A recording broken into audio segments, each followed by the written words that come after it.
আমার প্রিয় কৃষক ভাইরা, আপনারা দেখছেন আপনাদের প্রিয় কৃষি বিষয়ক YouTube channel agriculture helper Bengali.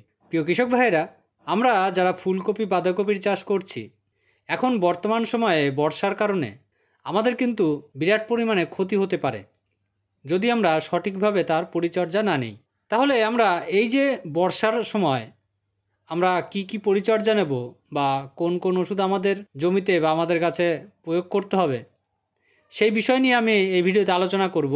দেখুন, এই যে অনবরত বর্ষা চলছে, অর্থাৎ বলা যায় যে প্রতিদিনই আমরা দেখছি যে বৃষ্টি হচ্ছে, এর ফলে আমরা দেখব যে আমাদের ফুলকপির গাছ, বাঁধাকপির গাছে গোড়া পচার একটি ভীষণ সমস্যা আমরা দেখতে পাই। এছাড়া আমরা দেখছি যে বৃষ্টির কারণে জমির থেকে যদি জল খুব দ্রুত হারে বেরিয়ে যেতে না পারে, সেই জায়গার গাছগুলো আপনার ঝিমিয়ে পড়ছে, সেই গাছের শিকড় ডেভেলপ হচ্ছে না ঠিক মতো। এছাড়া এই যে অনবরত বৃষ্টির কারণে আপনার জমির মাটিতে ছত্রাক এবং ব্যাকটেরিয়ার যে আক্রমণ, সেটি প্রচুর পরিমাণে বেড়ে যাচ্ছে। তাহলে এই যে ছত্রাক এবং ব্যাকটেরিয়াকে দমন করতে হলে আমাদের কোন ওষুধটি ব্যবহার করতে হবে, বা আমাদের ফুলকপি বা বাঁধাকপির গাছকে বাঁচাতে হলে আমরা কোন ওষুধটি ব্যবহার করব, সেই বিষয় নিয়ে আমি এই ভিডিওতে আলোচনা করব। তাই ভিডিওটি কিন্তু খুবই গুরুত্বপূর্ণ হতে চলেছে, ভিডিওটি মন দিয়ে দেখবেন।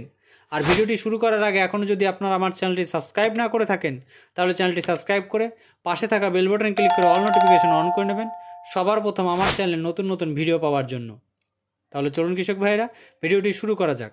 তো প্রিয় কৃষক ভাইয়েরা, আমরা এই বর্ষার সময় কিন্তু যে কোনো সবজি চাষের ক্ষেত্রেই ভীষণ সমস্যার মুখে পড়তে হয়। আর বর্ষার সময় বিশেষ করে বিভিন্ন রকম ছত্রাক এবং ব্যাকটেরিয়ার আক্রমণ আমাদের ফসলে আমরা দেখে থাকি। তো আমাদেরকে সবার প্রথম যেটি মাথায় রাখতে হবে, সেটি হলো বর্ষার সময় যখনই আপনি সুযোগ পাবেন, সেই সময় কিন্তু আপনার জমির মাটিতে অথবা আপনার ফসলে ব্যাকটেরিয়ানাশক এবং ছত্রাকনাশকের ব্যবহার অবশ্যই করবেন। তো এই যে আমার ফুলকপিতে আমি কি স্প্রে করছি, আমাদের এখানে এই অনবরত প্রায় প্রতিদিনই বৃষ্টি হচ্ছে। তো আজ আমি সুযোগ পেয়েছি একটু যে আমার ফুলকপির গাছটি ওষুধ দেওয়ার জন্য।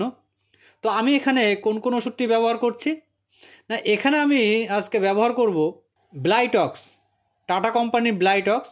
এটিকে আমি ব্যবহার করব এবং এটিকে কত পরিমাণে আমরা দেব, এটিকে আমরা দেব প্রতি 15 লিটারে 60 গ্রাম করে। এবং এর সাথে আমরা দেব ভ্যালিডামাইসিন 3%, এটিকে দেব আমরা প্রতি 15 লিটারে 15 থেকে 20 ml পর্যন্ত। এবং এর সাথে আমি দিচ্ছি সিট প্লাস। এটি কী কাজ করবে না, আপনার গাছের শিকড়কে আপনার বাড়াতে সাহায্য করবে বা শিকড়কে ডেভেলপ করতে সাহায্য করবে। এবং যেহেতু এখন বর্ষার সময়, সেক্ষেত্রে আমরা এখানে এর সাথে একটি স্টিকার দেব। আমি একটি ভালো একটি স্টিকার এখানে ব্যবহার করছি, সেটি হচ্ছে ইউপিএল কোম্পানির একটি স্টিকার। তো এই যে 4টে ওষুধ, মেনলি হচ্ছে 3টে, তো এগুলোকে মিশিয়ে আমি আমার এই ফুলকপির জমিতে আমি স্প্রে করব।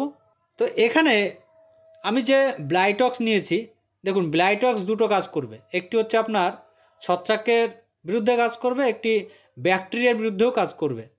এবং এখানে ভ্যালিডামাইসিন, যেটি আপনার অ্যান্টিবডি হিসাবে কাজ করে, অর্থাৎ অ্যান্টিবায়োটিক, এবং আপনার ব্যাকটেরিয়া নাশক হিসাবেও কাজ করে। তো সেহেতু আপনার এখানে আমি এই কম্বিনেশনটি তৈরি করেছি।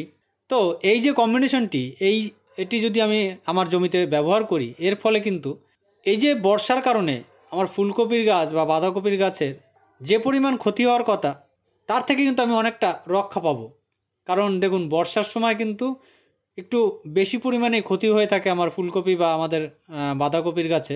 তো সেখান থেকে কিছুটা হলেও আমরা আমাদের গাছকে বাঁচাতে পারবো। তো প্রিয় কৃষক ভাইরা, আশা করছি আমার এই ভিডিও থেকে আপনাদের কিছুটা হলেও উপকার আসবে।